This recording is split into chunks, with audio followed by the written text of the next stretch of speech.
Fala galera, tudo bem? Bom, a gente está começando aqui mais um podcast, Precast, né? Nosso Precast, o podcast do Prefabricado.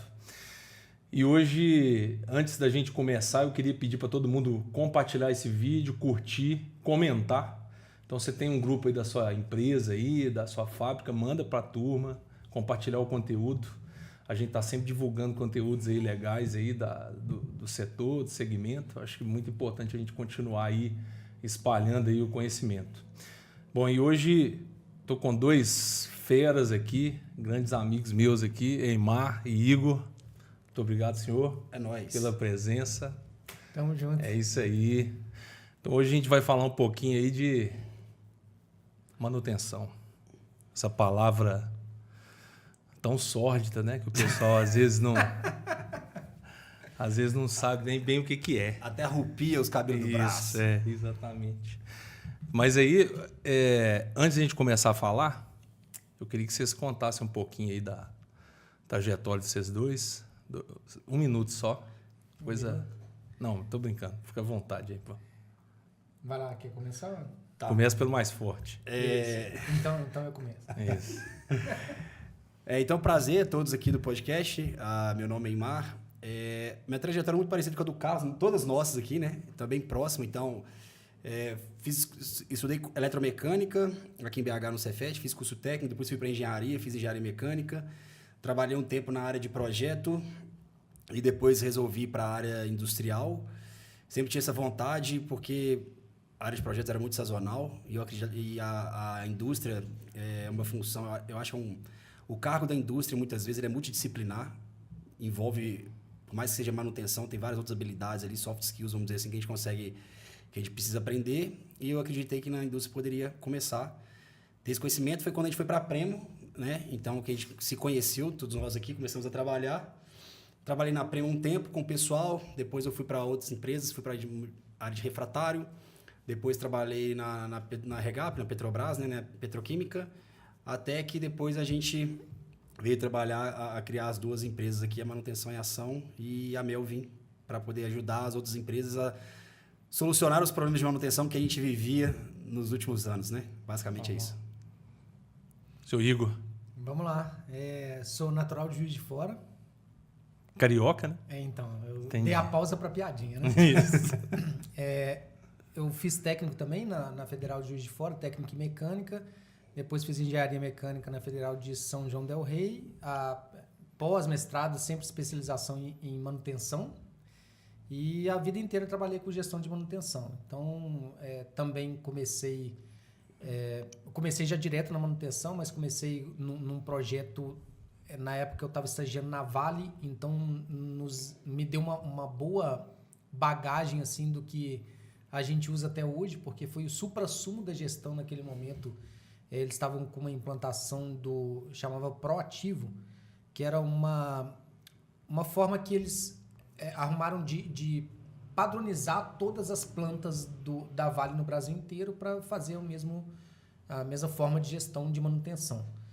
E aí depois eu trabalhei numa empresa de consultoria e depois chegamos na Premo, né? Que aí foi empresa de pré-fabricado, mais de 50 anos de existência na época, não tinha nada de manutenção, puramente corretiva, uma equipe grande, né? Devia ter, assim, não pequena, né? Devia ter, sei lá, umas 30 pessoas já na época ali da área de manutenção, mas era totalmente quebra-conserta, que a gente soube muito bem como que funcionava lá, e aí a gente implementou toda essa metodologia de gestão, tudo. Interessante que isso aconteceu em 2009, 2010, e agora, mais de 10 anos depois, foi criado o Melvin, que é um software de gerenciamento de manutenção, que inclusive temos alguns clientes na área de pré-fabricados, sou eu e o Eimar, né, sócios dessa empresa, e a Manutenção em Ação, que é de ensino de cursos online, MBA, cursos presenciais, tudo, na área também de manutenção. Então, depois passei por outras empresas, depois da Premo, mas o fato é que hoje a gente continua trabalhando com manutenção, acho que é esse, né, esse é o karma. Não tem jeito. Mas é muito gratificante hoje trazer soluções para as dores nossas que a gente viveu a vida inteira, né? Então, Entendi. isso que, ainda que tenha os desafios de empreender e tudo mais, Eu acho que pro caso deve ser a mesma coisa pra gente, né? O problema não é trabalhar com pré-fabricado, não é trabalhar com manutenção. Às vezes a rotina da empresa, que às vezes tem os desafios diários, que às vezes a gente vive constantemente, que é a grande dificuldade, né? E assim como vocês, a gente também resolveu, cara, como eu ajudo o meu parceiro de trabalho ali a não ter as dores, os problemas que eu tinha lá, para poder ver se facilita a vida do cara, né? Porque esse que é o desafio diário, que às vezes é o que mata a gente, né?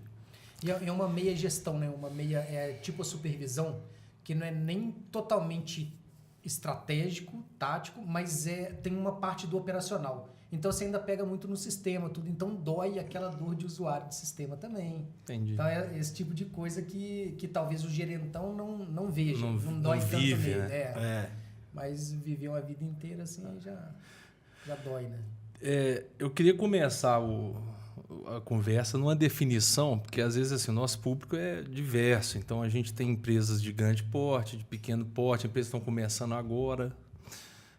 Vocês conseguem definir o que seria manutenção?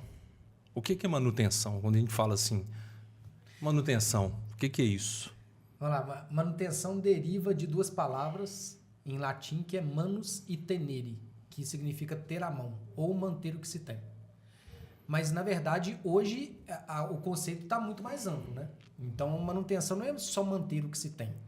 É melhorar o que se tem, né? É trazer maior performance no que se tem.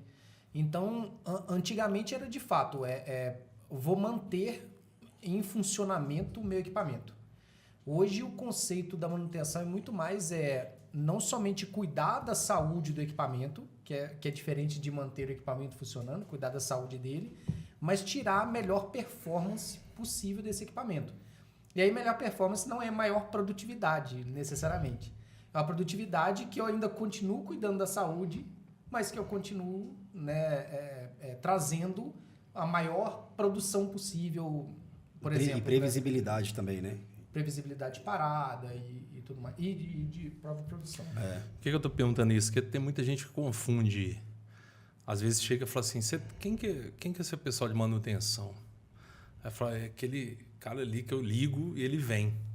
Uhum. Tanto com qualquer coisa. Como a gente lida com software, geralmente você fala assim, tem um cara que é do TI que vai trazer e vai arrumar o computador. Uhum. Né? Justamente para que não exista confusão entre o que é consertar alguma coisa e manter alguma coisa. Por isso que eu perguntei para você sobre a definição. Isso rola com essa confusão? No meio do conceito, mesmo de quem já trabalha com manutenção, acha que faz manutenção, mas na verdade ele não está fazendo. Ele é um consertador. Existe ou não? Total, né? Eu também, com certeza. Acho que principalmente quando você trabalha numa empresa que o índice de corretiva ele é muito alto, né? A gente costuma dizer que você tem os super-heróis ali, né? Que é o cara que a máquina quebrou, o cara bota a capa, não, eu vou bater no peito, eu vou lá resolver aquele negócio. Entendi. De fato, em alguns momentos é necessário que você tenha essas pessoas com essa habilidade, porém não é sustentável você viver nessa correria e nessa loucura o tempo inteiro, né? Então, às vezes a pessoa pensa assim, poxa, mas se eu vou criar um planejamento, tem cara que tá preocupado, tem cara que gosta da hora extra, o cara quer ficar até tarde, então para ele é bom, porque ele quer, na verdade, receber mais ali e tal. O cara já considera que no salário dele vai ter X horas extras ali no final do mês. E, na verdade, a manutenção vai um pouco mais além daquilo, que é, na verdade, você trabalhar de fato, só que você trabalhar de uma maneira mais inteligente, que é você conseguir prever quando você vai parar, você conseguir identificar antes da falha o que vai acontecer. Só que todo esse processo também gera um outro trabalho. Você vai trabalhar da mesma forma, mas não é que você vai deixar de trabalhar. O negócio é que você vai trabalhar de maneira mais inteligente e sem aquela ansiedade, né? Que pelo menos eu não gostava, né? É o dono da fábrica que vai estar no pé do ouvido ali, ligando para você, mandando mensagem. Às vezes o gerente ali da produção, o supervisor, que vai mandar mensagem para você o tempo inteiro. E, cara, assim, tem gente que gosta de trabalhar desse jeito e se sente feliz assim, né? E tá tudo bem. Só que eu não gostava de trabalhar desse jeito. E não é melhor para a empresa, né? Não vai trazer os melhores resultados para a empresa. É o mesmo assim, fazendo uma analogia, porque a gente não para pensar, a rotina às vezes embaça um pouco a visão. Mas é como pensar o seguinte, o carro, tem um selinho ali no carro que fala que a cada 10 mil quilômetros tem que trocar o óleo do carro. Supondo, comprei um carro zero. Velho, não vou trocar isso. Só vou ficar completando e deixa arder. Tá bom, aí deu 10 mil quilômetros, nada aconteceu. Nada, ok. Deu 20 mil quilômetros, não precisou nem completar o óleo, nada aconteceu. Vou 30 mil, completei o óleo, nada aconteceu. Aí chega com 50 mil, o motor funde. E isso que acontece muito em indústria. Muito, mas muitas vezes, porque pela falta de conhecimento que a cada 10 mil quilômetros tem que trocar o óleo, pela falta principalmente de controle em fazer esse controle a cada 10 mil quilômetros, que geralmente equipamentos industriais a gente faz por tempo calendário mesmo, semanal, mensal, quinzenal, mas não tem esse controle, então acaba passando batido. Então, por tudo isso que chega nessa, né, no que o Eymar falou, nesse cenário de tá trabalhando na correria, sem previsibilidade de quando que ela vai produzir, quando que ela vai parar, tudo isso. E é o que o Eymar também falou, assim, na verdade, toda essa gestão de manutenção dá trabalho, mas gera um resultado positivo para a empresa. Conta aí para mim, então, como é que vocês chegaram, então, porque a gente está falando aqui de uma empresa que lida com pré-fabricador, com uma empresa que lida com manutenção. Como é que vocês chegaram nessa... Conta a historinha aí, como é que vocês se encontramos no pré-fabricado. Como é que foi lidar com isso, a manutenção do pré-fabricado? Essa jornada. Como é que ela começou? Vamos lá, eu vou e passo a bola pro Eymar Tá. na continuidade, porque cronologicamente eu Não, mas não vim precisa ser primeiro. cronologicamente, porque como que foi esse Porque, casamento aí? Na verdade... Você já trabalhava com manutenção. Eu não. Exato. Então, beleza. Eu não. Você já trabalhava com manutenção. trabalhava. E assim, a gestão de manutenção, a espinha dorsal da gestão de manutenção é a mesma. A gente pode fazer a manutenção de um edifício ou de uma empresa de pré-fabricado ou de uma siderúrgica. A espinha dorsal é a mesma. E eu vinha de outras empresas. Na minha última experiência, antes de ir para o pré-fabricado, eu estava como consultor. E consultor, você fala o que deve ser feito, você está com as melhores práticas ali, você está munido de várias ferramentas. Mas você fala o que deve ser feito, mas você não tem muita autonomia de falar assim, faz. Então, você não tem a gestão sobre o seu comando, né? Você não é um gerente, você não está mandando... Você não tem uma equipe. E aí, quando eu fui nessa oportunidade, no caso foi em 2009, para mim, como um desafio pessoal, eu pensei, cara, aqui eu vou conseguir me provar que tudo aquilo que eu falava para o pessoal fazer, de fato dá resultado. Entendi. E eu tinha autonomia de falar, eu tinha uma equipe, tinha autonomia de falar como que iria ser feito, etc, etc.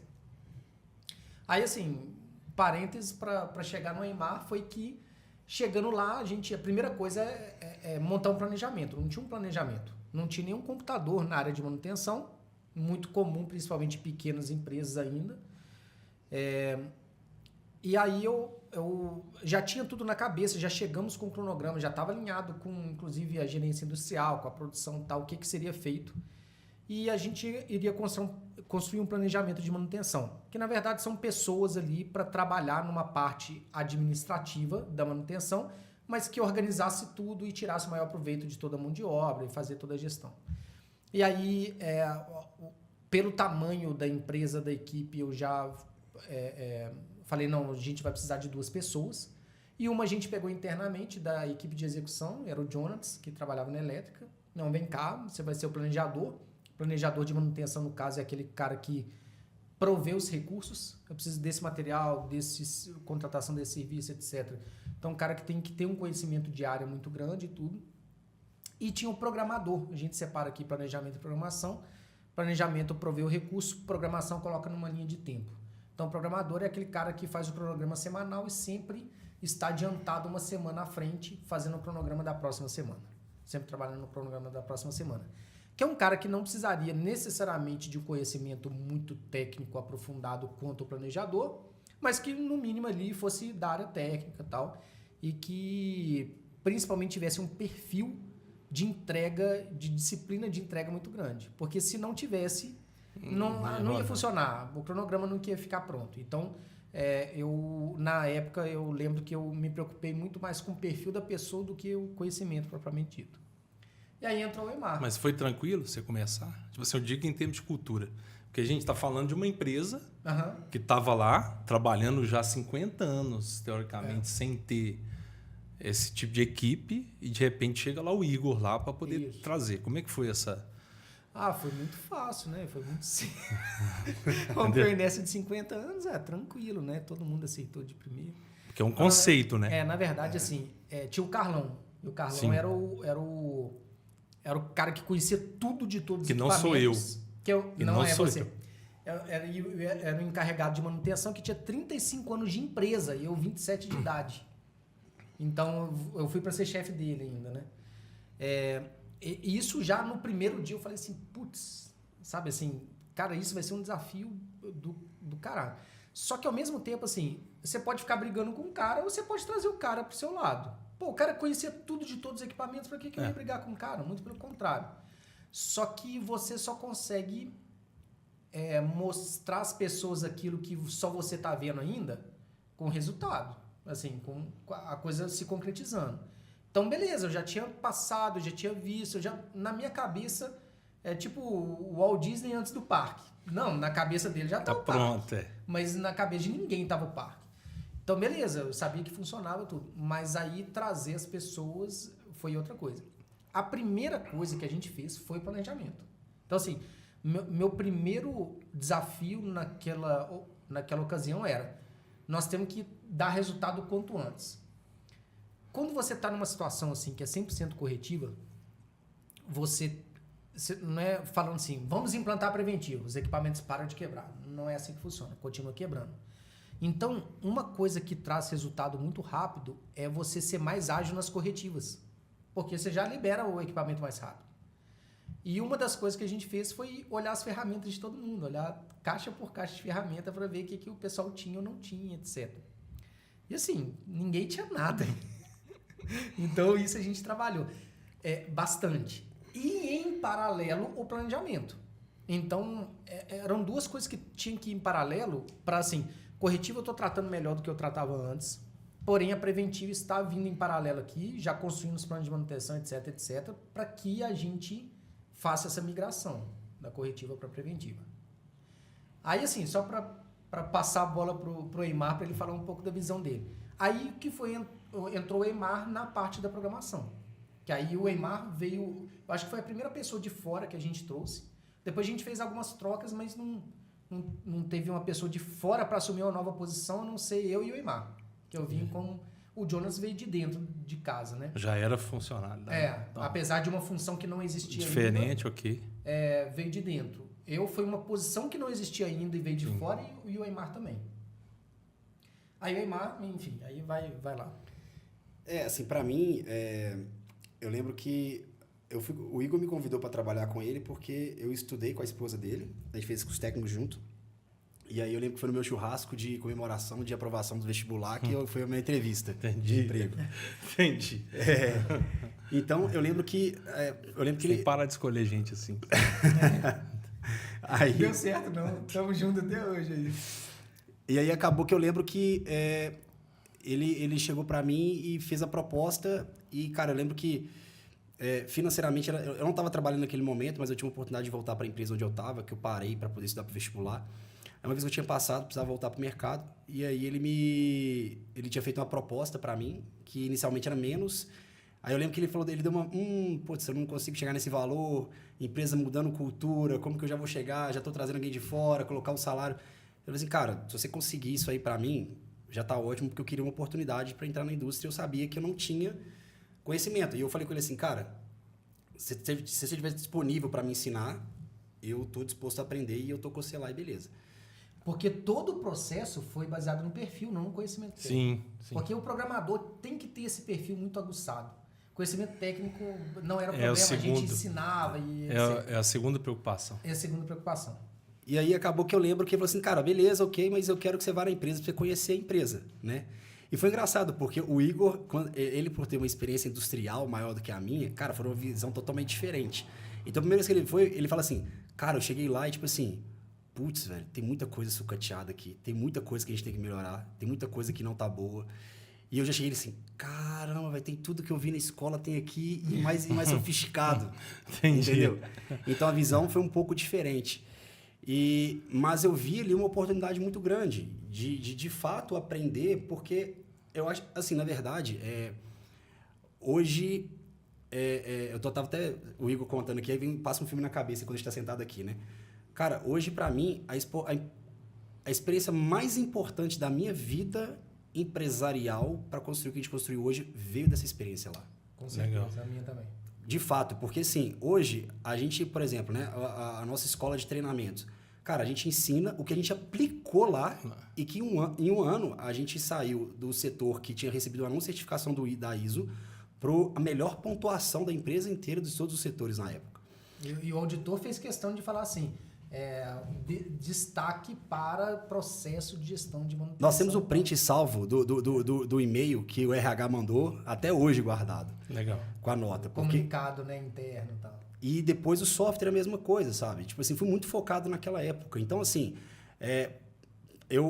assim, né, para quem está na região, na grande BH como a gente aqui, a tendência de você ir para a região metropolitana é muito grande.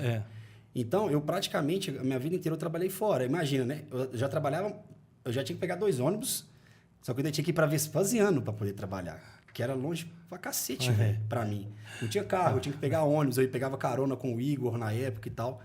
Então, acabava que era uma distância, porém, cara, foi a oportunidade, porque às vezes a gente quer ou o melhor emprego, às vezes ou o melhor salário, ou enfim. E na verdade, foi aonde na verdade eu aprendi isso tudo. Eu tenho até uma marca no braço aqui até hoje, ó, que eu lembro, que era uma máquina de solda que estava tampada com uma chapa de metal, porque estava começando a chover, e eu estava fazendo cadastros num caderno, cadastro de equipamento, saí correndo e eu cortei meu braço lá.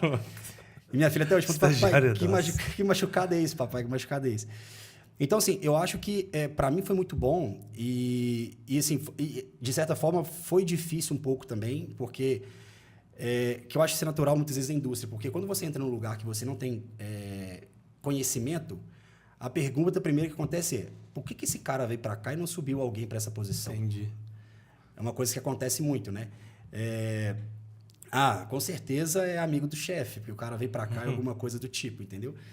E isso, acho que isso acontece em todos os tipos de empresa. Mas o fato, quando você consegue, né, lidar, igual o Igor falou, você lida com uma pessoa mais velha, que você vê que você quer ajudar, você tem uma humildade ali de chegar, cara, me ensina isso aqui, realmente eu não sei, eu tenho que aprender. Eu acho que faz parte do processo de cultura, porque quando você quer fazer alguma coisa de goela abaixo, de chegar pro cara e falar assim, cara, eu fui contratado para isso, a minha experiência é essa, eu sei que isso aqui funciona, nós vamos sentar e vamos fazer. Cara, não vai acontecer. E o Eymar tocou num ponto interessante, que é o seguinte, respondendo a sua pergunta, como é que você trouxe o pessoal para né, uma cultura de 50 anos e tal, como é que você trouxe o pessoal? Quando a gente foi olhar caixa de ferramenta por caixa de ferramenta, eu escutei de quase todo mundo falando assim, é mais um que vai vir aqui, veio e não vai me dar as ferramentas que eu preciso. E falava, você pode até tentar, mas você não vai conseguir aqui não. E aí quando chegou a caixa de ferramenta para todo mundo, com ferramenta novinha, não sei o quê, e a gente com um checklist para falar assim, ferramenta tá boa, tá ruim, se tiver ruim vai ter que descartar e comprar outra nova e tal, mas é sua responsabilidade, não perde também não, porque, né? Então, quando chegou isso, já foi assim... Mudança, né? Uma mudança gigante, uma mudança para os caras falarem assim, cara, os caras estão querendo nos ajudar, velho. Finalmente chegou alguém que vai nos ajudar aqui. Porque assim, não é... Às vezes faltava crédito, né? E também assim... Faltava o crédito. Cara, o Carlão, mais uma vez, citando o Carlão, não você, mas o da manutenção, cara, o coração enorme, gigante, apesar de ele ser broncão, não sei o quê, mas era um cara que ele nunca quis atrapalhar ninguém. Quer dizer, no tempo que eu tive lá, de forma alguma. Mas era um cara que também não entendia que isso ia trazer mais agilidade, por exemplo. Enfim, tá na rotina, não tá preocupado com isso. E a cultura que às vezes você acha assim, cara, a vida inteira eu trabalhei assim, eu era MacGyver vamos aqui. Economizar para a empresa, não vamos comprar ferramenta, por exemplo. Entendeu? E, cara, e tem uma situação que o Igor, eu aprendi com ele lá nessa empresa, e que eu tava discutindo recente, a gente estava discutindo uma situação de um cliente nosso essa semana, e eu contei esse caso na segunda-feira na reunião nossa. que, às vezes, quando a gente passa por algum processo de auditoria interna, quando a gente passa por algum processo que a gente tem que mostrar qual que é a necessidade que a gente tem das coisas, ao invés de mostrar, as pessoas escondem, com medo delas, na verdade, falar assim, cara, mas se eu mostrar, meu processo está ruim, não está bom, e eu falo assim, cara, mas eu tenho que mostrar na auditoria, porque eu preciso mostrar para as pessoas que a gente não vai ter a certificação, que eu preciso de recurso para implementar todo o processo para a gente poder chegar ao resultado que a gente quer. E não maquiar a fábrica porque o auditor está passando, não sei se já aconteceu com você, né? Cara, corre aí, porque daqui 2 horas vai ter uma visita do cara aqui na empresa, arruma o pátio, aí você pega... tudo. É mecânico com vassoura na mão, limpando o negócio, jogando serragem em óleo ali, muitas vezes porque o negócio está vazando. Então, a gente precisa, na verdade, assim, até uma frase que um outro gestor que eu tive, né, um gerente de produção, eu trabalhava com CAPEX na época, em outra empresa, eu falei assim, cara, você não pode ser o primo pobre. O primo pobre é aquele cara que, bicho, você precisa de R$100, o cara vai pedir 10, porque o cara tá com medo de pedir recurso, e você precisa pedir recurso, a gente precisa saber, às vezes, o julgamento que você tem de que, não importa, cara, na verdade é. E às vezes, assim, às vezes a gente faz uma comparação, talvez, da empresa com a comparação nossa, às vezes a gente está num momento de vida, que às vezes, putz, mas, cara, sei lá, R$10.000 é grana demais. Cara, para a empresa isso não é nada. O recurso, o benefício que você vai ter que ler é muito grande. É muito maior. Muito maior. Então, assim, eu acho que você chegar num lugar onde você vai ter a humildade de entender, de conversar com o pessoal, olhar para eles de fato, né? Porque eu acho que muitas vezes, vou dizer pelo menos o cara da manutenção, às vezes os caras são carentes, porque os caras não são ouvidos muitas vezes. Não é de chegar... O Igor, quando o caso da ferramenta, tinha várias pessoas que trabalhavam com a ferramenta deles. De casa. Essa é minha. Aí eu até brinquei assim, sua não, da empresa, né? Não, trouxe de casa. Eu mesmo passei um aperto lá porque eu perdi uma chave de fenda do Carlão uma vez. Entendeu? Lá uma vez eu perdi a chave de fenda do Carlão. Sai perguntando todo mundo, cadê a chave de fenda do Carlão? E era dele. E era dele. Nossa. Eu sei, os caras são tão foda que todo mundo ficou sabendo do meu aperto. E ninguém falou Alguém nada. achou, mas ninguém falou nada. Aí eu achei no final do dia. Aí eu fui e entreguei pra ele. Você passou o aperto, não passou? Ele já sabia há muito tempo. Ele já tinha passado muito tempo.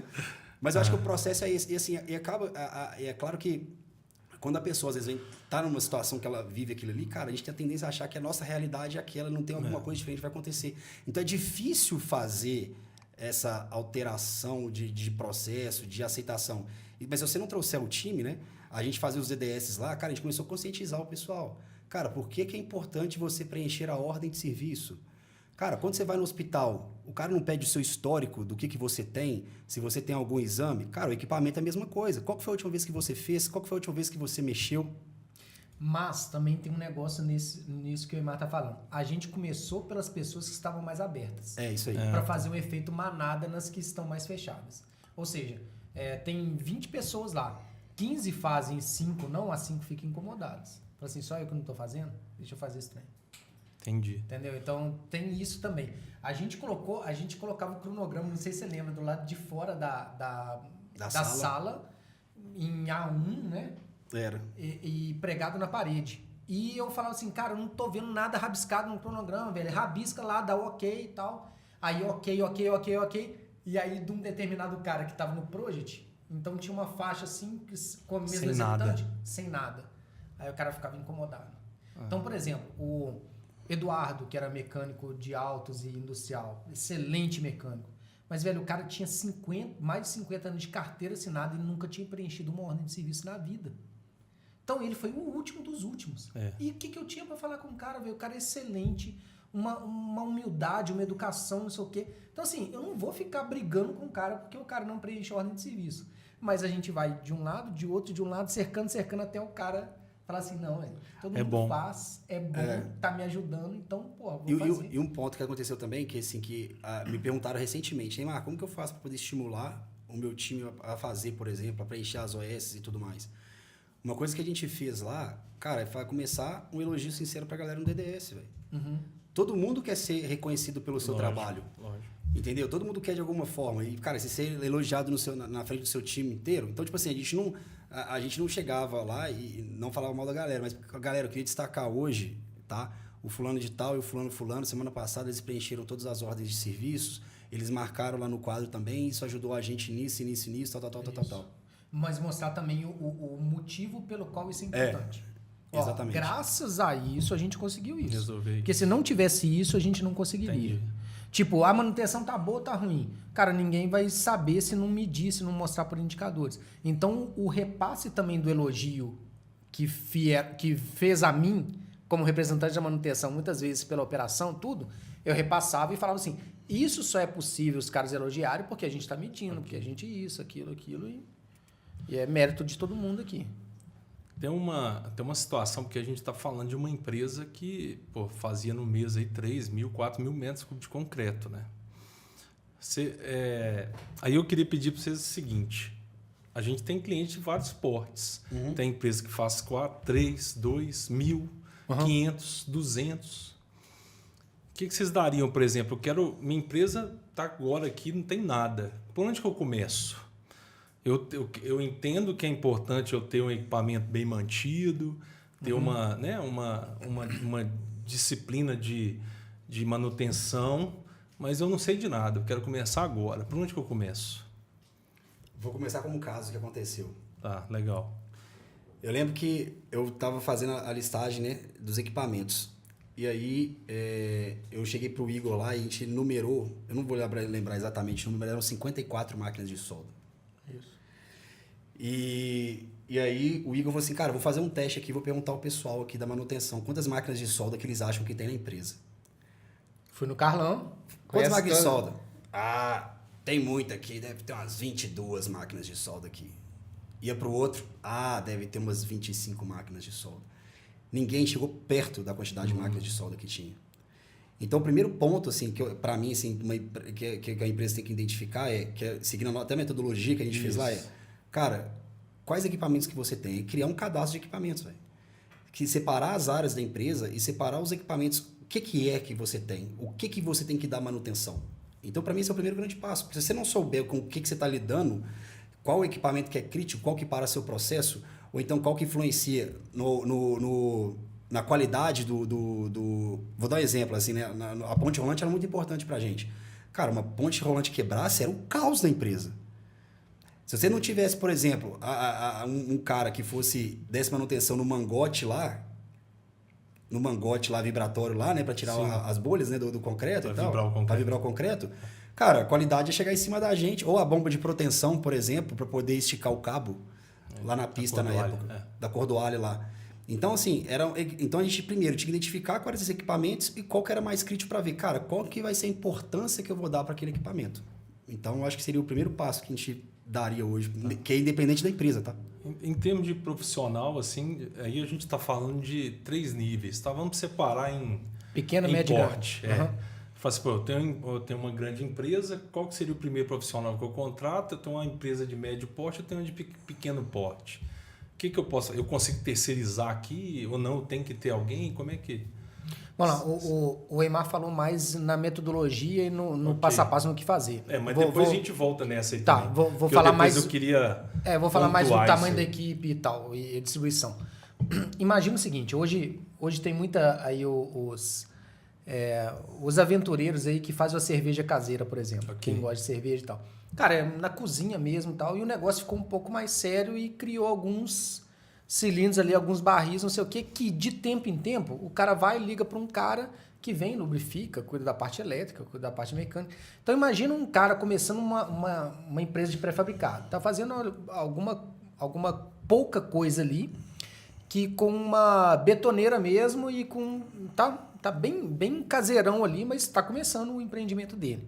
Então, naquele momento, não justifica nem ter uma pessoa de manutenção, porque ele está produzindo e de tempo em tempo alguém vai lá. Então, ele terceirizou, que é faz parte da metodologia da gestão de manutenção e que numa pequena, numa média, numa grande vai ter. Ele foi lá e terceirizou esse serviço e alguém foi lá e fez para ele.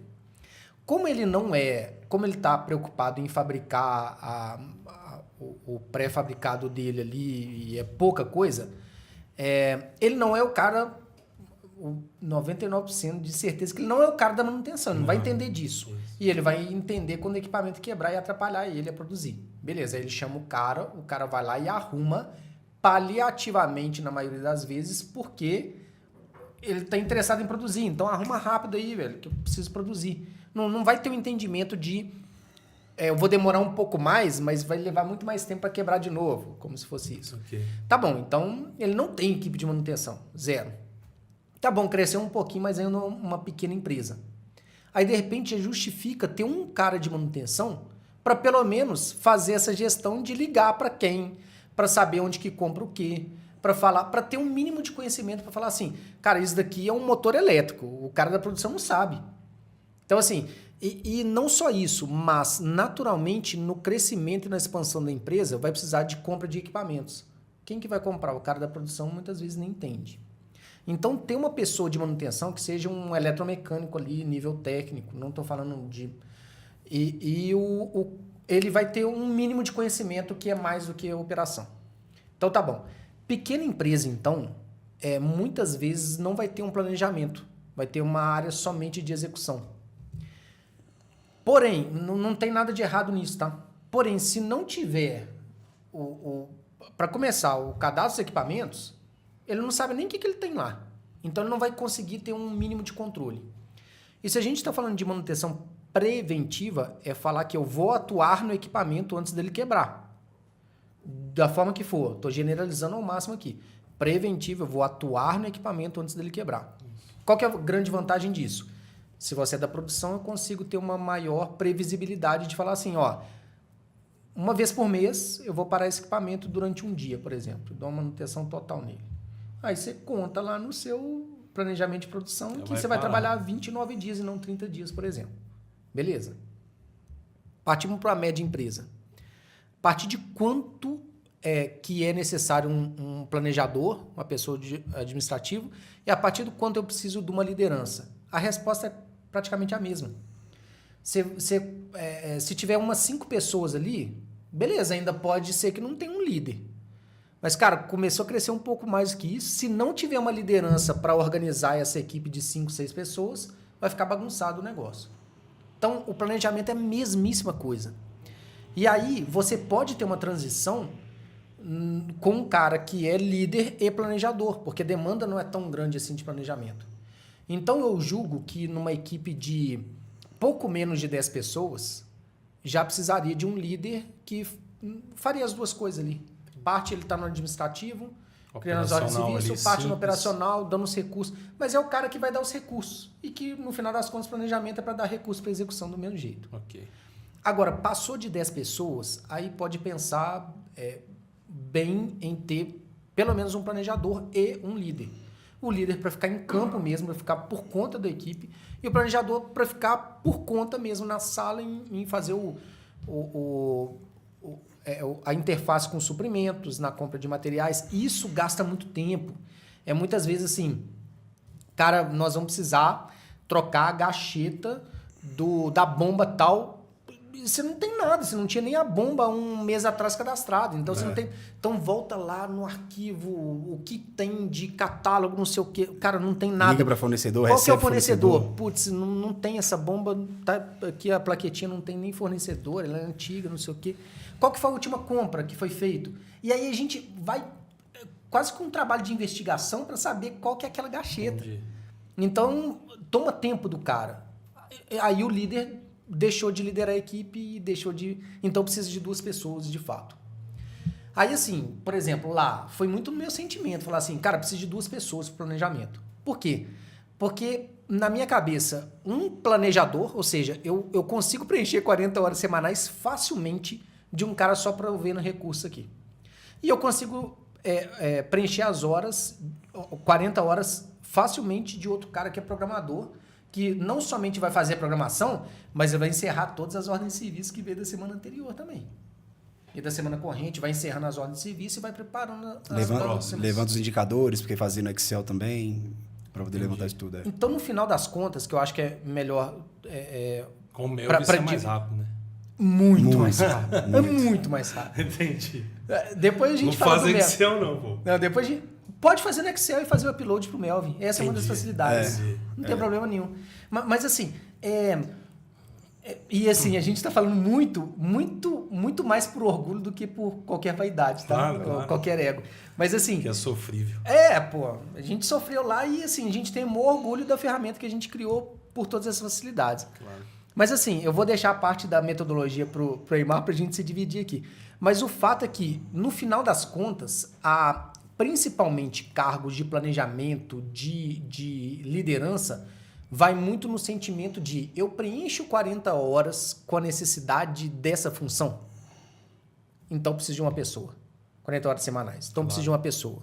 Agora, a parte de execução, aí a gente já tem indicadores como backlog, como cumprimento da programação, como outros indicadores que a gente mede semanalmente, indicadores operacionais, que vão dimensionar muito bem aqui. O time. Agora, de liderança, planejamento, vai muito, sim, de preencher aquelas horas daquela função específica. Dependendo da quantidade de equipamento, tamanho e porte da empresa. É porque você pode ter um equipamento muito complexo. Ou 10 equipamentos. Isso. Eu não troco... Pega o guindaste aí, por favor. Eu não Fala- troco a falar 54... nisso, ó, mandar um abraço pro meu tio lá, que me deu de presente aqui, o guindastezinho, ó. Eu não troco um guindaste pelas 54 máquinas de solda. Eu prefiro as 54 máquinas de solda do que um guindaste. E ainda mais que são 54 máquinas de solda, assim, é quase que padrão. Eu sei mexer em uma, eu sei mexer nas outras 53. Agora, o guindaste, bicho, tem um sistema hidráulico aqui do cacete. A segurança que você precisa de dar para o equipamento ali, pra sabe? atolar e mistura meio que conceitos industriais, que é tipo esse sistema hidráulico, com conceitos de autos que são mecânicas diferentes. Bicho, é uma merda, assim. Não é fácil o guindaste. E tem cabo de aço, e tem... Que tem normatização para isso. Exatamente, É uma bosta. Você tem, fácil, não. você tem que inspecionar, porque aí já muda, né? Não. Porque entra com segurança. Elétrica, queimou uma lanterna. A luz, a Não é sirene essa de ré não lanterna, está é a funcionando lanterna. mais. Cara, não tem nenhum eletricista que saiba o mínimo de elétrica de autos para trocar essa... Entendi. Você sai, por exemplo, de uma manutenção que você faz baseado em calendário, que está na sua mão, e vai para um baseado em horas. Para fazer horas, você tem que coletar o orímetro da máquina. Às vezes o cara não coleta, às vezes a máquina não está lá. Aí, às vezes, tá na hora de chegar a manutenção, não está lá, não tem como se mobilizar. Então, tipo assim, você entra num nível de complexidade que é maior, entendeu? Entendi. E às vezes pode ser um equipamento que pode ser uma caldeira, por exemplo, que também tem sua complexidade. Ou então uma prensa, algumas coisas que são... A caldeira, né? A caldeira que em relação à segurança, porque ela é normalizada pela NR13, né? Putz, cara, é trampinho, entendeu? Aí tem vaso de pressão lá, foi um trabalho que a gente fez lá também. Por ser equipamentos antigos, né? Ele não tinha manuais, não tinha os prontuários. Então, talvez seja uma dica para quem está começando aí, é o seguinte, é o que eu falo quando eu falava sobre prédio. O cara faz o prédio, não guarda as plantas, não guarda os projetos e nada. Aí quando precisa, não tem, ninguém tem. Acho que a mesma coisa para quem está comprando equipamento, guarda dentro com carinho os manuais, todas as notas, tudo aquilo que é do equipamento, porque quando precisar... Cara, e hoje está muito fácil de digitalizar, né? Digitaliza e nunca mais você perde e organiza. E organiza. Organiza, porque depois para poder achar, você imagina, igual você falou lá, tem 54 máquinas de solda. Não são todos do mesmo modelo. Não são todos do mesmo fabricante. Cada uma é diferente uma da outra. Você fala, pô, esse aqui é de qual fabricante? Esse aqui já está raspado, já... Às vezes você não consegue nem identificar mais. As pontes rolantes. Exato. Tem várias pontes rolantes ali que a gente até conhecia o fabricante, mas não existia mais. Não existia mais. Aí como é que você substitui o equipamento? Então, você tem que fabricar de novo, mandar tornear, mandar... Cara, assim, nessa época a gente utilizou muita mão de obra lá, cara, tinha muitas pessoas muito boas, sabe, assim. Então, assim, então já entrando um pouco na metodologia, que seria o próximo passo. Que você falou sobre a questão de catalogar. Primeiro passo é cadastrar os ativos, os equipamentos. E criar uma hierarquia para eles ali, pelo menos de 3 níveis, que seria a fábrica, a área processo e o terceiro, o ativo, o equipamento. Então, por exemplo, a gente tinha a fábrica 01, abastecimento, central de concreto 1, central de concreto 2, central de concreto 3, por exemplo. Que não existe uma regra, mas o abastecimento foi o nome que vocês deram. Que a gente falou, abastece a fábrica de concreto, então legal. Foi o padrão que a gente usou. Ok. Esse tipo de tagueamento, tem gente que fica muito preocupado. Cara, o que a norma fala? Cara, não tem coisa na norma que fala que tem que ser número. Eu já trabalhei em empresa que era letra, já trabalhei em empresa que era número, tem empresa que é número e letra. Então, você ter essa... Porque às vezes a pessoa... Eu já vi empresas, clientes nossos ficando preso a esse ponto, entendeu? A como fazer isso. Existe uma ABNT que fala, mas que é preferível não pegar ela. Entendi. Porque ela é mais... Complexa. Ela é complexa. Então, você vai cadastrar os ativos. Qual que é o segundo passo? É olhar análise de criticidade. Né? A análise de criticidade é ver quão crítico que é o seu processo. E aí, a gente criou um algoritmo na época que era baseado... que tem no Melvin hoje, a gente levou para o Melvin, que são 10 perguntas que você vai responder, perguntas vinculadas ao impacto que aquele equipamento tem no processo, na segurança, meio ambiente e qualidade. E aí, você pode fazer dessa forma. Vai dar uma pontuação para o equipamento. Uma extrusora, por mais, exemplo. Cara, sem ela você não faz fabrica. A A central de concreto qualidade. Talvez é mais ainda do que a extrusora, porque central de separa a fábrica inteira. Exato. E aí, a gente tem outras metodologias que eu já vi também. Tem gente que usa a matriz Gucci. Entendi. E aí cria um padrão ali. Gravidade, urgência e tendência. Tendência. Okay. No final das contas, é entender que um guindaste é mais importante do que a máquina de solda. A grosso modo. Porque eu já vi empresas, por exemplo, que o cara não usou uma metodologia para isso, mas o cara tinha um senso muito importante do processo dele, o que era. E isso é uma das coisas mais importantes. Por exemplo, a caldeira vai ser Se der um problema na caldeira, por exemplo, cara, se explode uma caldeira na empresa, o Ministério do Trabalho está 1 hora depois da empresa fechando a fábrica. E fora a questão de acidente, né? Fora a saúde da pessoa. Exatamente. Então, você vai analisar essa criticidade. Baseado na criticidade, né? Aí, qual vai ser a sua estratégia de manutenção para aquele equipamento? Teoricamente, quanto maior a criticidade do meu equipamento, maior número de recursos eu vou utilizar para aquele equipamento. Então, por exemplo, se a criticidade eu vou utilizar, por exemplo, manutenção preventiva, preditiva, inspeção, lubrificação. A corretiva pode acontecer eventualmente, mas eu não vou usar como estratégia. Que sentido? Você não faz inspeção em lâmpada. Não. A lâmpada queimou, você troca. Então, você assumiu que você vai fazer corretiva nela. Ok. Você não Entendeu? tem preventiva nem lâmpada. Não tem preventiva nem lâmpada. Entendeu? Só que, trazendo para o mundo do pré-fabricado, né? Em tese, para esses equipamentos são criticidade a gente seria interessante fazer uma preditiva lá. Só que a gente não tinha recurso para fazer a preditiva. Então, vamos adequar as estratégias de manutenção baseadas na nossa realidade. Então, só distingue o que é preditiva de preventiva. Assim. Preventiva você vai trocar baseado num calendário, baseado numa HH, o seu carro. Tempo de uso, troca de óleo do carro. Troca de filtro a cada 10 mil. Independente se vai estar bom ou se está ruim, você vai trocar a cada 10 mil. Ok. Basicamente isso. A preditiva, você vai fazer uma análise de tendência. Então, por exemplo, vou dar o exemplo de preditivo que a gente utilizou nessa fábrica, foi a análise de óleo. Se eu não me engano, o misturador da central de concreto, ele tinha, sei lá, uns 200 litros de óleo. O negócio era muita coisa. O redutor que fica em cima das pás. Ok. Cara, se você trocar 200 litros de óleo, é grana pra caramba. Então, o que a gente fez? A gente contratou uma empresa para fazer a análise de óleo. Viscosidade. Viscosidade, particulado, impureza. Ele pega tudo e eles te entregam um laudo e fala, cara, você pode manter esse óleo ou você pode trocar. Porque muitas vezes, em tese, é o seguinte, você tem que trocar a cada 10 mil horas. Mas aguenta 15 mil. Exatamente. Aí, o que você faz? Você posterga o período de troca. Mas com análise. Com análise. Você não pode simplesmente virar e falar, vou trocar com 15. Não, entendi. Não, com análise. Só que qual é o grande ponto, né? O grande ponto é que algumas estratégias de preditiva, que você vai predizer a parada, elas ainda são métodos um pouco caros, muitas vezes. E dependendo e a gente sabe que, por exemplo, né, o ramo petrolífero é um ramo que tem um maior faturamento. O valor agregado do produto final ele é maior.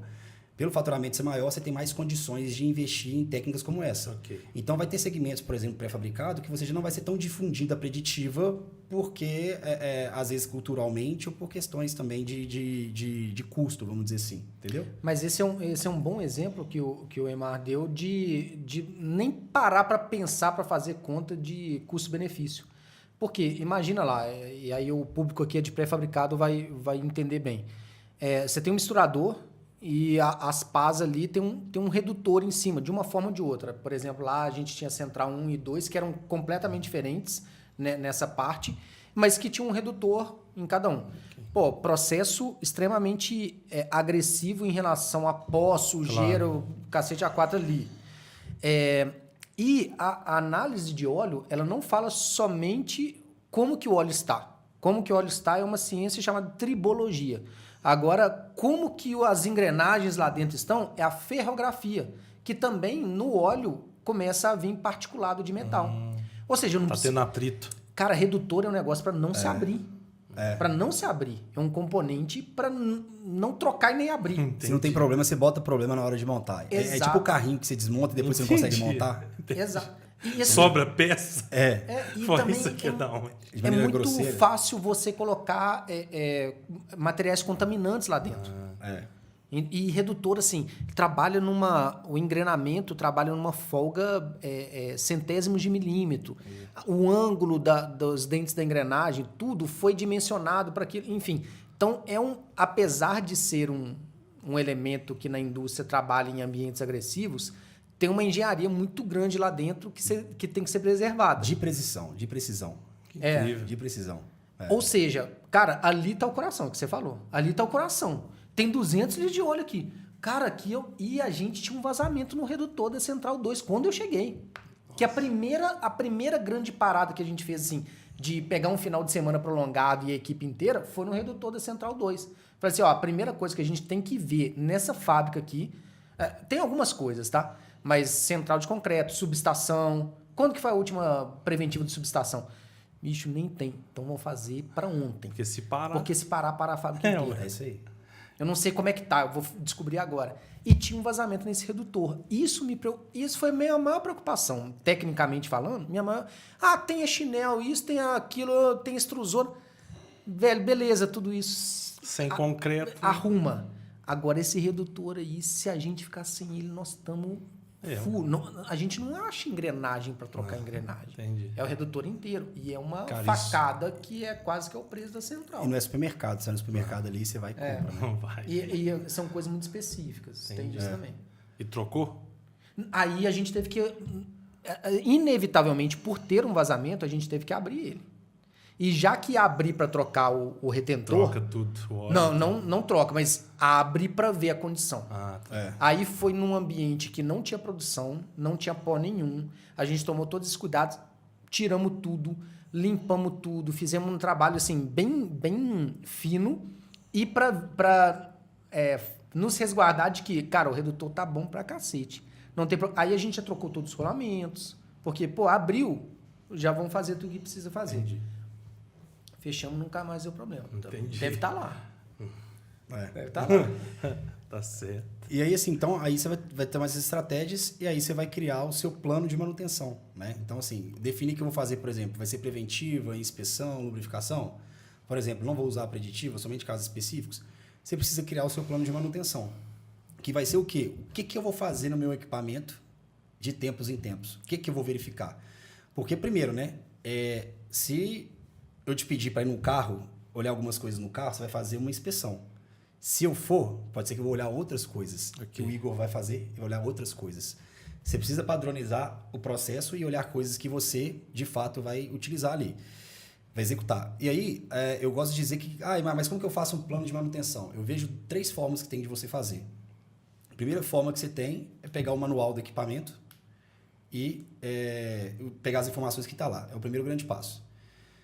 Segunda maneira que você tem é o seguinte, cara, se você não tiver o manual, o que acontece? Então, você sempre tem, eu costumo dizer que toda empresa vai ter um cara que ele cuida da máquina como se fosse o carro dele. Você pega esse cara e fala assim, se você fosse naquele equipamento, o que eu preciso verificar e de quanto em quanto tempo para que eu evite que aquele equipamento quebre, por exemplo. Já é um começo. Entendi. Que eu penso o seguinte, por mais que não seja o melhor plano de manutenção, pelo menos o cara vai periodicamente lá. Ele vai pegar um barulho estranho que não estava acontecendo antes, ele vai ver um movimento diferente, porque, cara, se não tiver, o cara nem vai lá no equipamento, nem está sabendo o que está acontecendo. E a terceira... Rapidinho, a maioria dos planos de manutenção da Premo, na época, foram criados pelo Jonatas no conhecimento dele.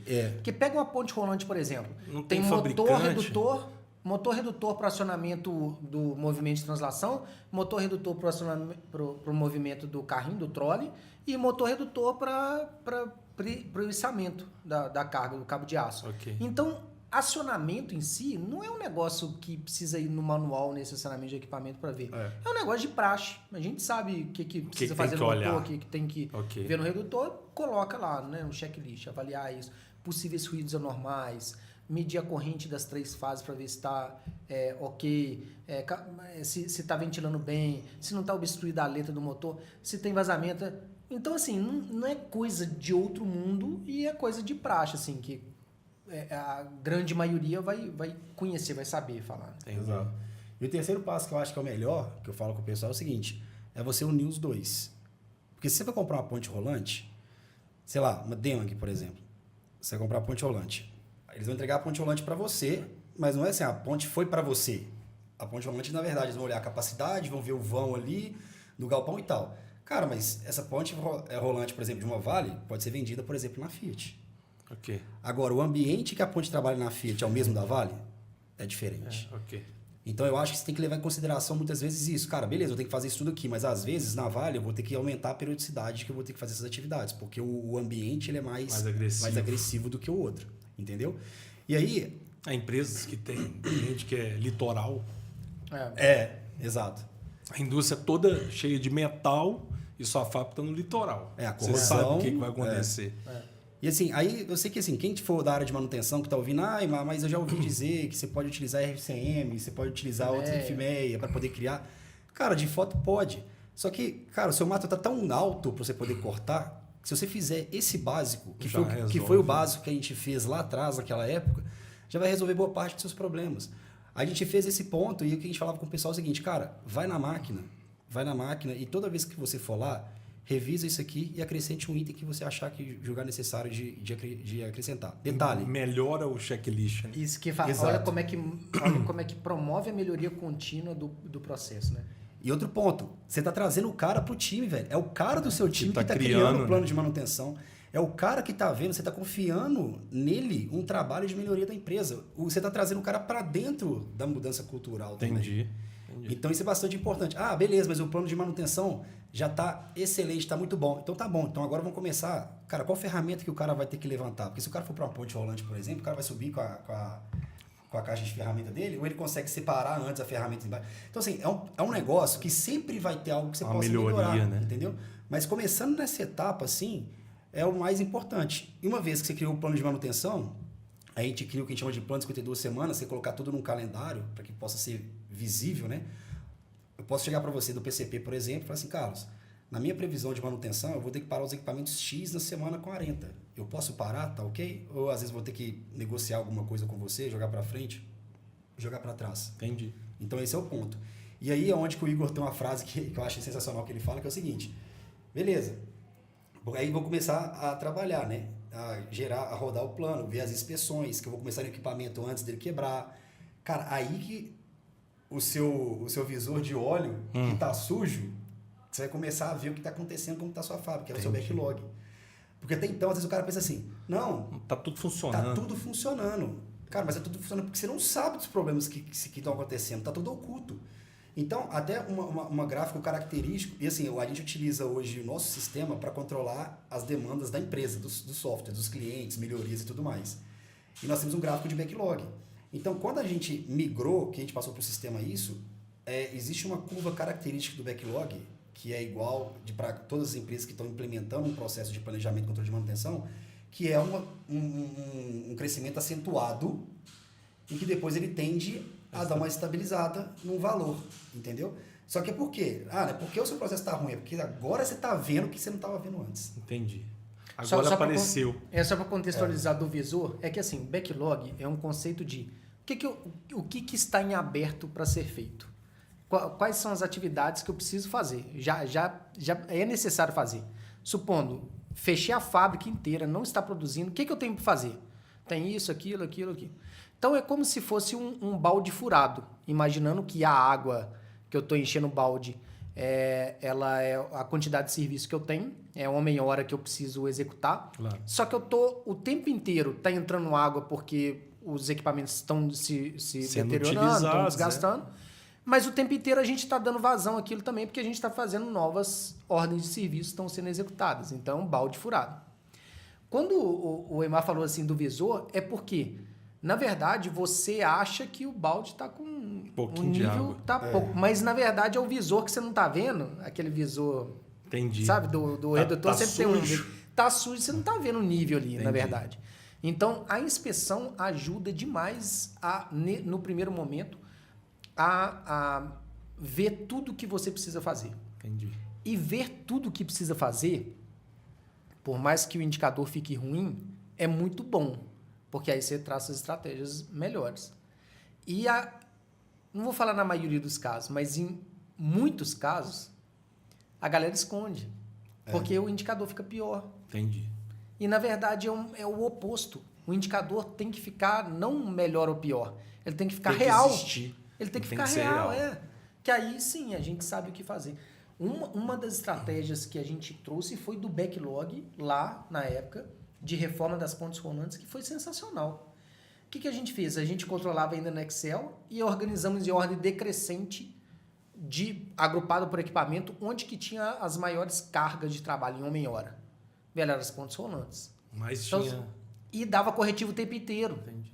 Então, o que a gente falou? Pô, vamos reformar uma e vamos ver o resultado dessa reforma?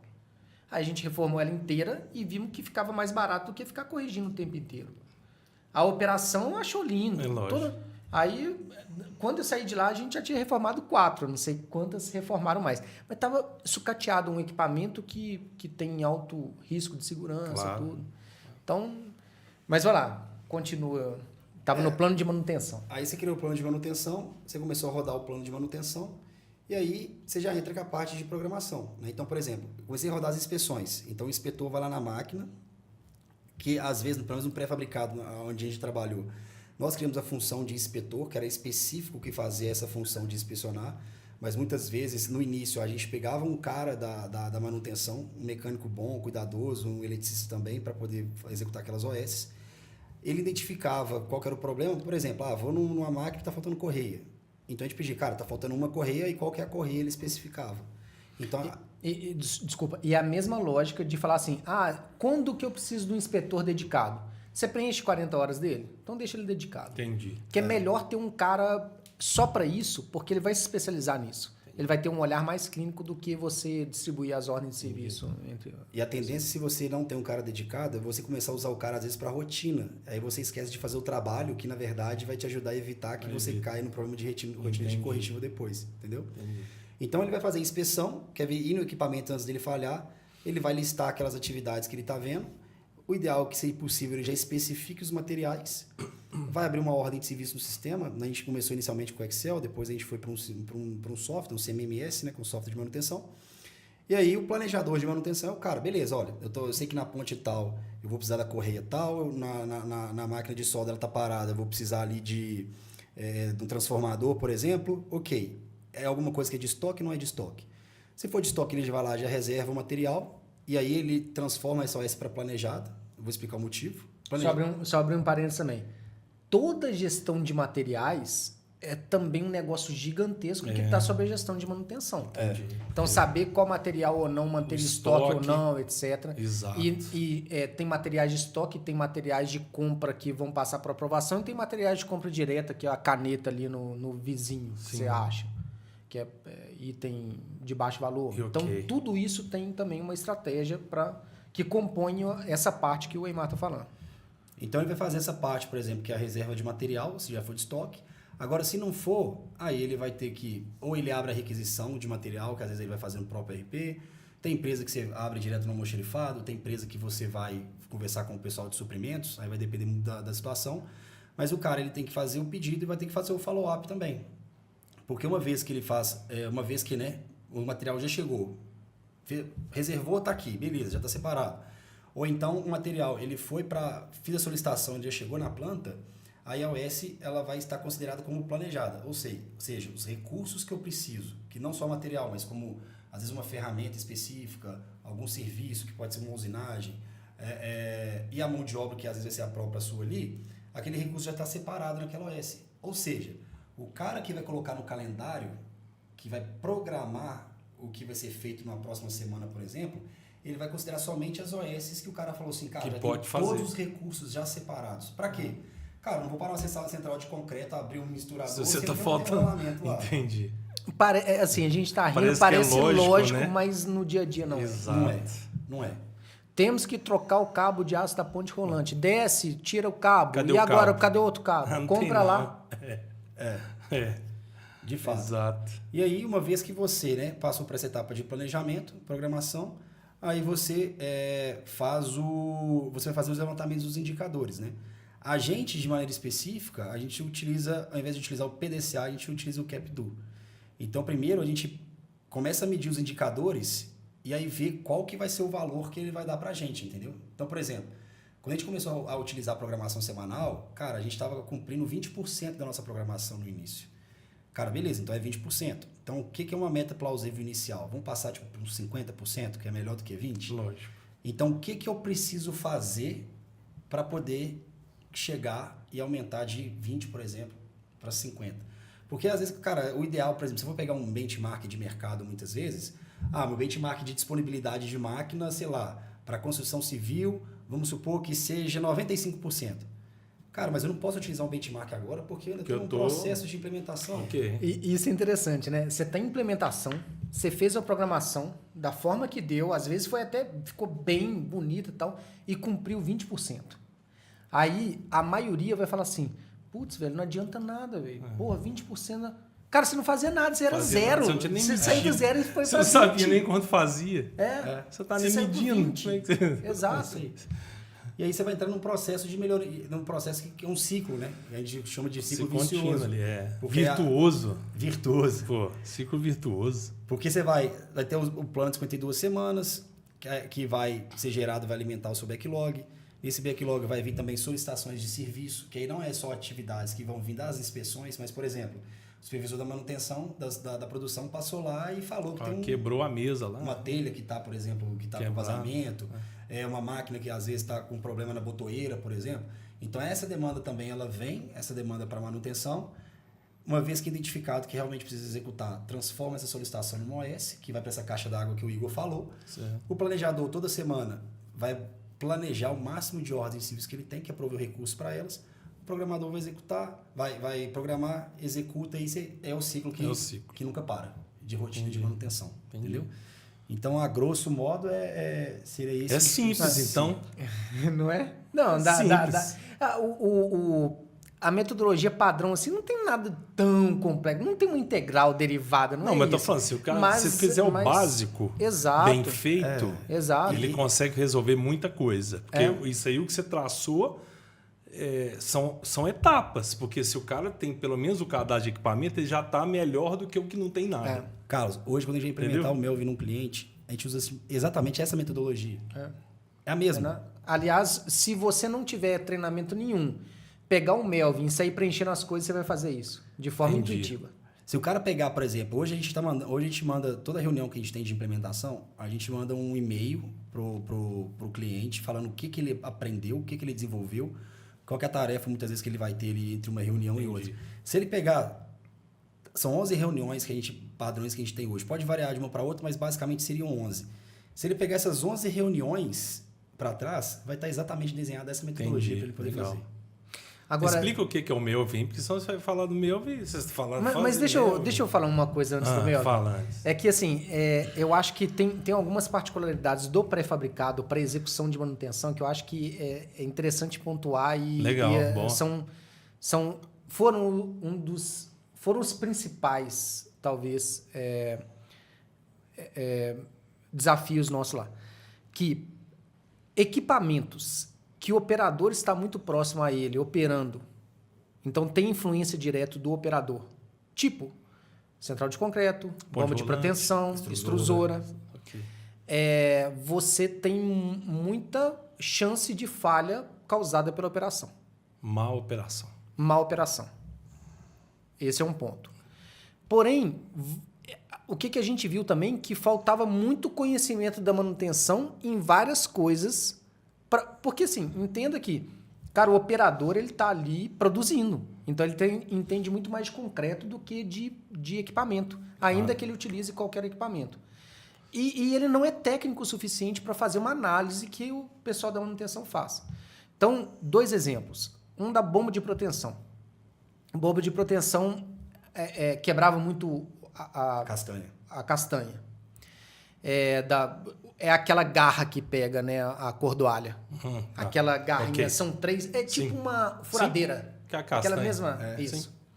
Quebrava demais. Então, Fica se alguém um estiver montante lá. escutando isso, vou dar uma dica de ouro, que assim, a gente demorou muito tempo pra gente saber isso, e foi uma frase no manual da bomba de proteção que a gente falou assim, será que isso faz diferença? Vamos ver. E acabou, assim, com boa parte dos nossos problemas. Ele tem que ter mais de 15 centímetros, vou falar De cabo. em centímetro, que é mais da civil, né? Mais de 15 centímetros de cordoalha para dentro, senão você força a castanha, a central, a unidade hidráulica que tem ali é um macaco hidráulico aqui. Sim, sim. Para nós da manutenção, bomba de proteção é macaco hidráulico.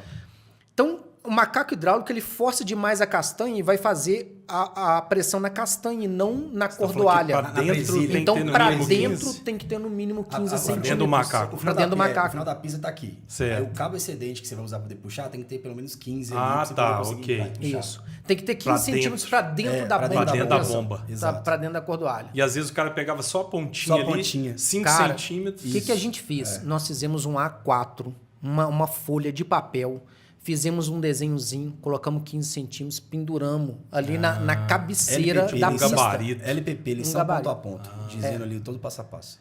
O cara... E foi interessante que no início a gente colocou isso e ia acompanhando um por um de pistas protegidas. Cara, eu não sabia disso. Mas é sério, dá diferença.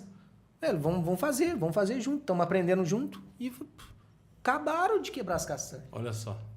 E, no entanto... E não é barato, né? E, no entanto, não era. qual que era a fala que a gente escutava o tempo inteiro?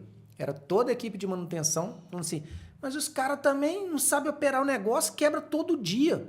Ou, mas também o pessoal do compra só compra castanha Coisa ruim. Entendi. Entendi. Então, assim, e eu tô dando minha cara a tapa aqui porque eu escutava isso o tempo inteiro da manutenção. E, pô, temos que fazer nossa parte também. Agora, o maior dos maiores desafios, na minha opinião, se chama extrusora. Nossa, e esse trabalho foi foda, que o Igor fez, cara, foi foda. E, Esse foi foda. nós fizemos, né? Mas que a ideia foi enfim. sua, tipo assim, mas, cara, foi foda. Mas assim, depende muito do fabricante também. Mas um fabricante... Acho que lá tinha 3, né? Tinha 3. 3 ou 4 Tinha fabricantes. 3. Tinha a Weiler, a Elematic e a Ultraspam. Isso mesmo. Que eu não vou falar de nenhuma... Especificamente. Não vou falar bem nem mal de nenhuma delas. Ok. Eu poderia, tá? Mas não cabe aqui.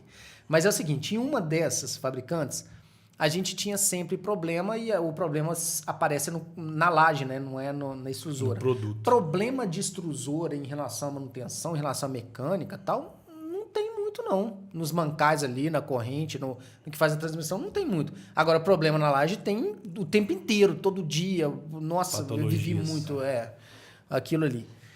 E que é provocado, a grande maioria, pela extrusora, de fato. Parte pode ser pelo concreto, tem um monte de coisa, mas a extrusora responde por mais da metade dos problemas ali. Tá bom. O que sempre era feito? Isso também foi uma coisa que foi logo que a gente entrou lá. O que sempre era feito? Busca fulano de tal, que é o consultor dessa marca, e que ele vem e resolve o problema. Beleza? Beleza.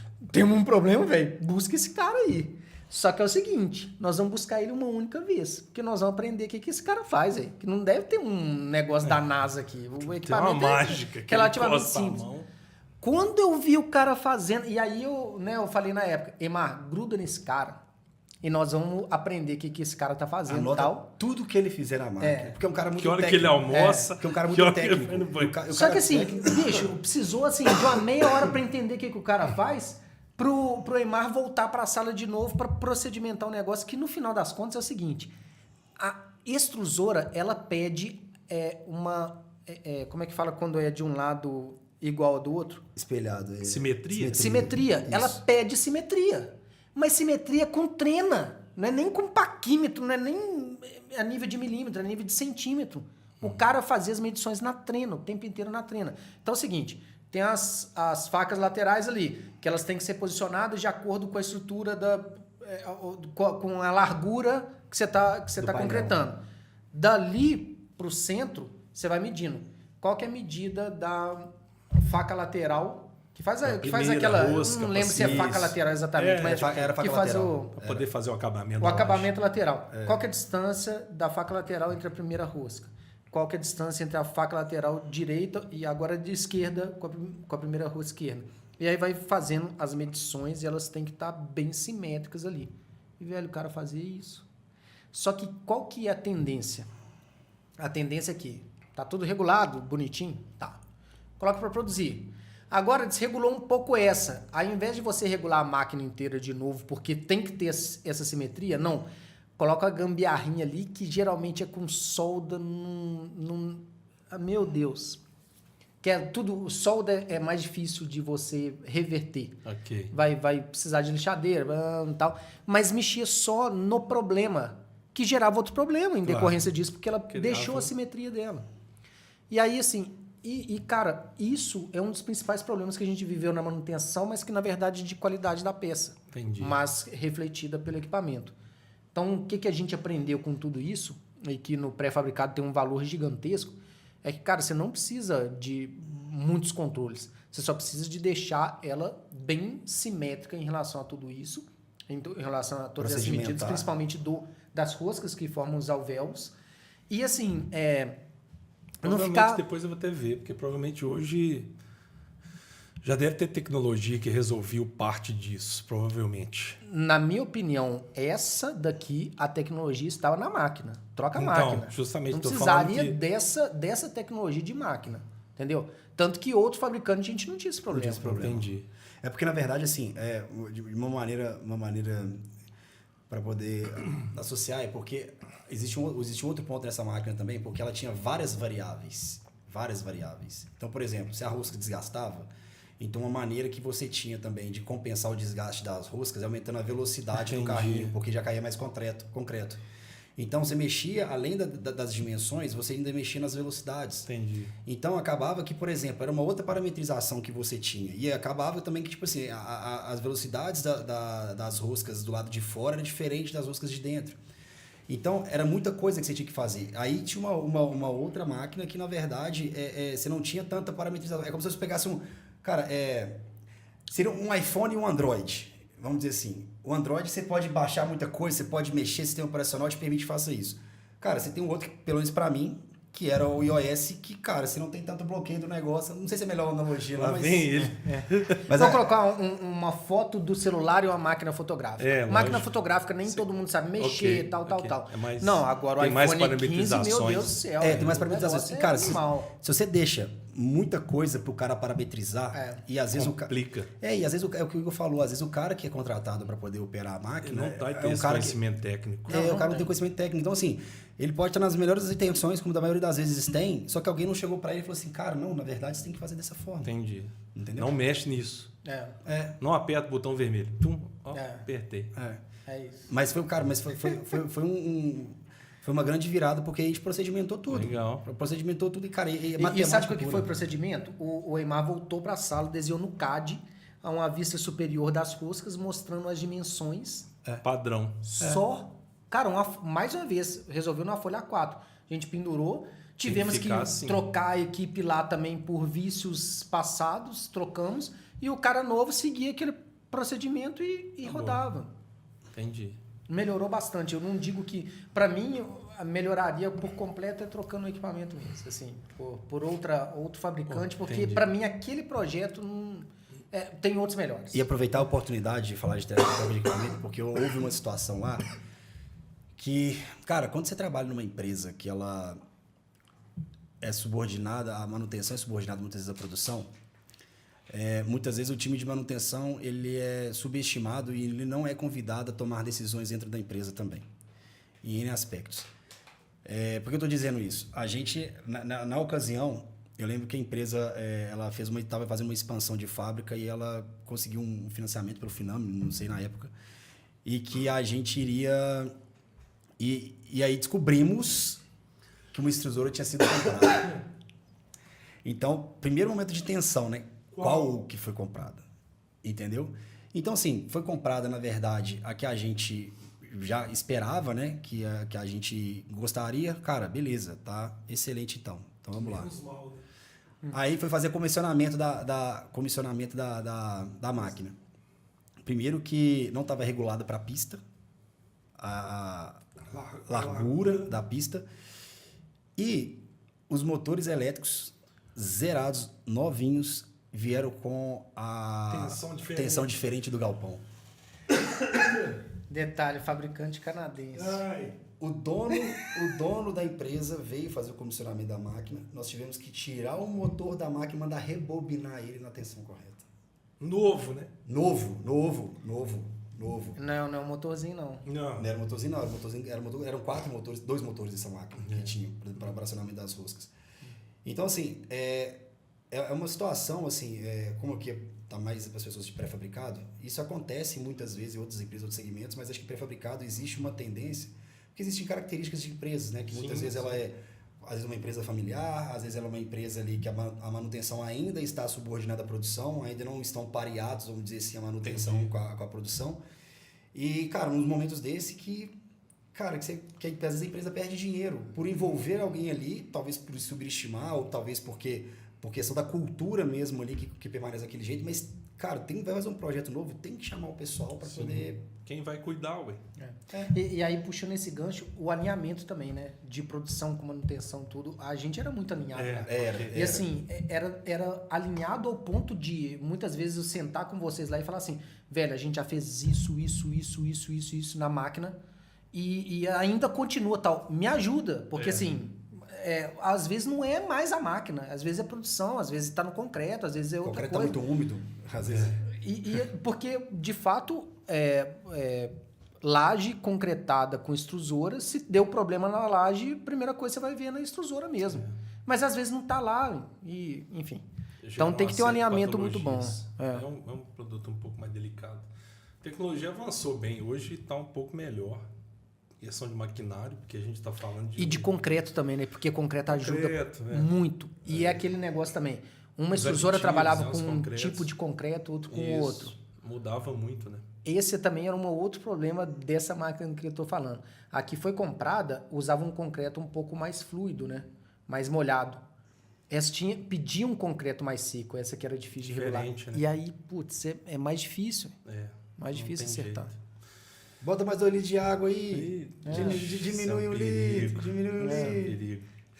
Isso é um perigo.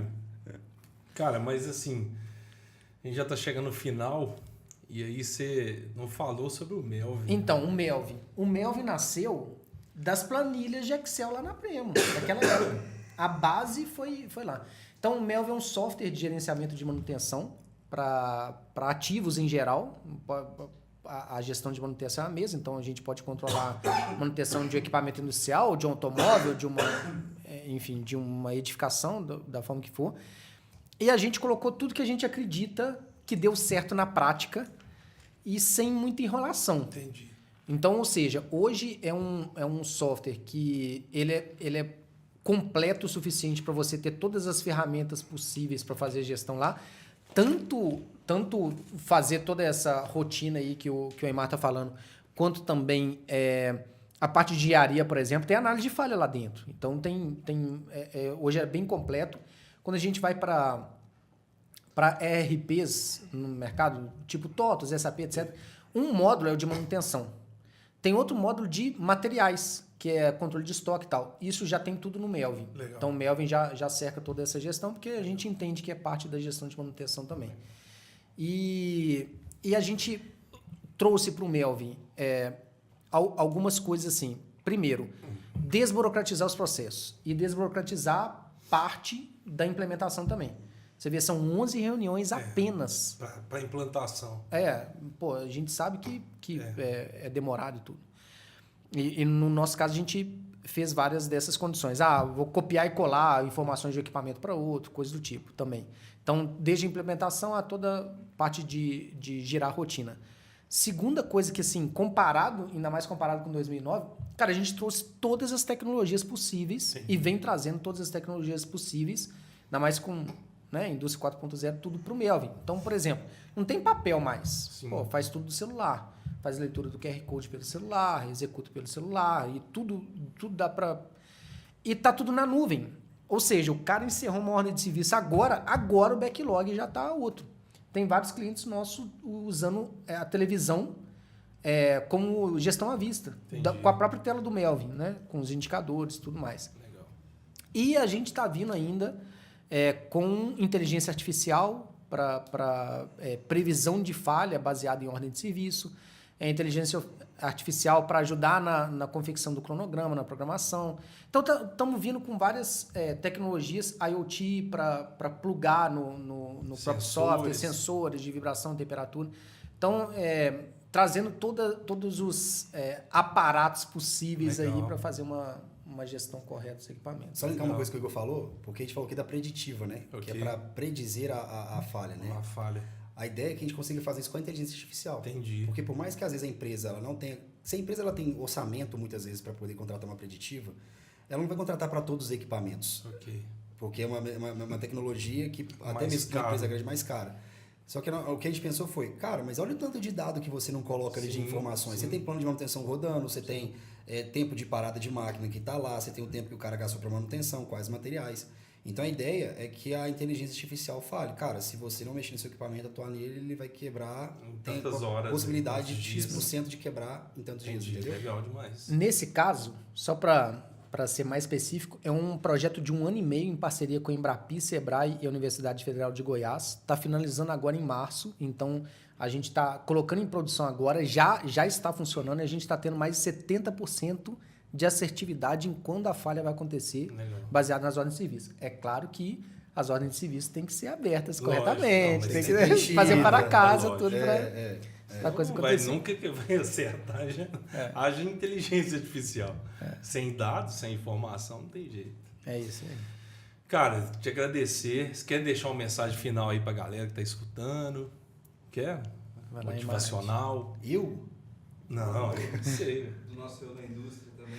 Porque é legal que vocês também têm o curso e tal, sobre manutenção. Então, eu tinha falado sobre como é que começar. Às vezes, quem está interessado, tá, entra, a gente passando vai na deixar televisão. a gente vai deixar na descrição. Quem vê o podcast aqui, entra em contato, vai ganhar um desconto, né? Ou não? Tem Com desconto? certeza, sempre tem desconto. Parceria. Isso. Então, o pessoal que vê, só falar que assistiu o nosso podcast... Porque assim, só para diferenciar as coisas, né? Melvin, então, software de manutenção, o nome da empresa, e a manutenção em ação, que inclusive estão passando os cursos aqui. Manutenção em ação é uma empresa dentro do guarda-chuva Melvin, que trabalha na parte de educação e treinamento online, treinamento presencial. A gente tem um MBA em gestão de manutenção 4.0, começando também em março. Agora.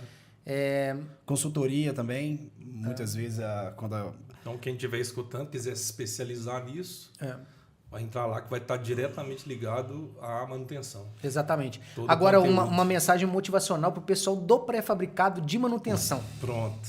Beleza? Boa. Cara, geralmente onde tem mais problemas, mais coisas a serem desenvolvidas é o mato alto.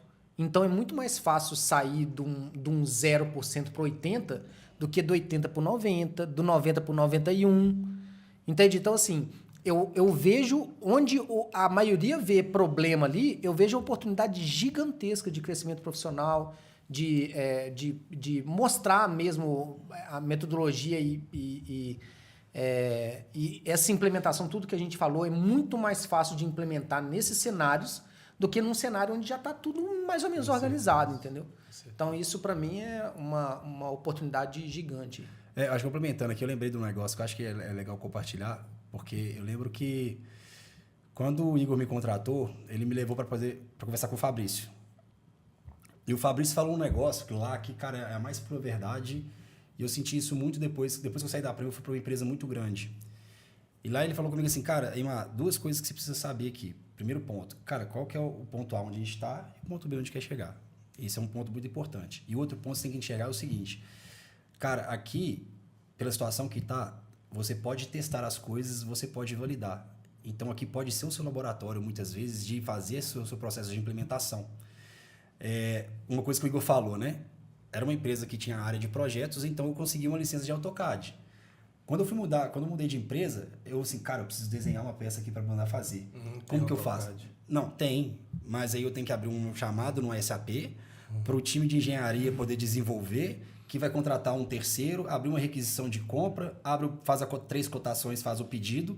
Depois que o desenho é pronto, eu tenho que abrir um outro chamado para a central de cadastro para poder cadastrar aquele desenho. Beleza. Às vezes é preferível comprar uma prancheta, um squat. Às vezes fazendo papel. E no cara e falar com ele assim, cara, você Bate uma quer... foto aqui. vai no fornecedor, cara, eu quero uma peça assim, ó. Você manda o croquis Isso. para ele e faz lá. Faz aí pra mim. E o cara faz. Então, assim, eu acho que... E para mim, assim, hoje, como eu falei, toda a experiência profissional que eu carrego hoje, né? É até meio, assim, eu trabalhei nessa empresa há 3 anos. Então, até meio loucura. Eu falei assim, cara, foram 3 anos que fez muita diferença na minha carreira profissional. Legal. Por tudo que eu vivi lá e por ir em outras empresas grandes e falar assim, cara, poxa, eu tô numa empresa grande aqui que realmente, cara, a empresa é foda, a empresa tem recurso, tem tudo. Só que, bicho, tem coisa lá na outra empresa que, por mais que eu tinha menos recurso, eu fazia melhor porque eu tinha mais acesso às pessoas. Às vezes o processo era mais burocratizado. Eu tinha mais voz dentro da empresa porque não tinha um nível hierárquico muito grande. É claro que a hierarquia, empresa grande, muitas vezes faz muito sentido, só que, cara, crescer numa empresa grande, muitas vezes, Mais difícil. é mais difícil, porque eu, por exemplo, eu lembro que uma coisa, eu falo isso sempre nas lives que a gente faz aqui, que é o seguinte, eu, por ser da manutenção, eu tinha acesso fácil ao pessoal da produção, qualidade e às reuniões também. Eu tinha que fazer a programação semanal, então eu tinha que entender um pouco da dinâmica da fábrica, como que funcionava. Cara, eu ia lá na reunião, lá, e ficava só sapiando, não fazia nada, ficava caladinho, pau quebrava muitas vezes, mas eu tinha permissão, eu tinha a oportunidade de fazer isso. Cara, às vezes uma reunião estratégica da empresa, o que foi comercializado, qual que é a obra, como é que tá, então eu tinha acesso às informações. Cara, uma empresa grande, às vezes você tá como técnico, pra você chegar nesse nível era difícil demais de conseguir fazer. Tá tendo uma notícia já era difícil. Particularmente, eu também sempre preferi ser a cabeça do bagre do que o rabo do tubarão. Entendi. De tipo, ser mais um no meio daquele milhões de pessoas ali dentro e aquele negócio, um crescimento muito mais lento e tal. Ah, não, você vai para uma empresa ali que você tem autonomia e pode aplicar os negócios, pô... E não desenvolve, porque você fica muitas vezes especialista de uma coisa só. É isso. Então, por exemplo, eu comecei como programador de manutenção, eu não tinha experiência diária. Mas, cara, eu tinha um Carlão do lado que eu acompanhava, eu ia no campo e verificava. Eu tinha, por exemplo, o Jonas, que eu tirava férias do Jonas. Entendeu? Então eu conseguia conversar com as outras pessoas e andar para verificar. Então, numa siderúrgica, às vezes você tem 5 programadores, você não tem tempo de ir em campo. Fazer nada. Você entra e sai, não sabe nem como é que é a fábrica. Você vira especialista de uma coisa só. Então você não tem aquela visão 360 muitas vezes do seu processo. E quando você é numa empresa menor, eu acho que assim, o pré-fabricado, eu acredito que te permite ter essa visão. Você tem um maior acesso. Por mais que existem, claro, para a área de pré-fabricado, por exemplo, pequenas, médias e grandes empresas. Mas, cara, não vai ser, por exemplo... Mas não é do tamanho de uma siderúrgica. Não é uma Petrobras, por exemplo. Não, entendeu? não. Que eu vivia num ovinho aqui num universo gigantesco. Entendeu? Então, eu acho que, cara, tem muita possibilidade, só que às vezes, né? Aí é aquela frase de coach, né? Às vezes a oportunidade, ela vem disfarçada de muito trabalho, né? De estresse, de tensão e tal. Mas pra mim, assim, cara, tenho uma gratidão muito grande ao pré-fabricado, porque tudo que a gente implementa hoje nasceu daquela história do pré-fabricado lá atrás, entendeu? É o concreto da vida.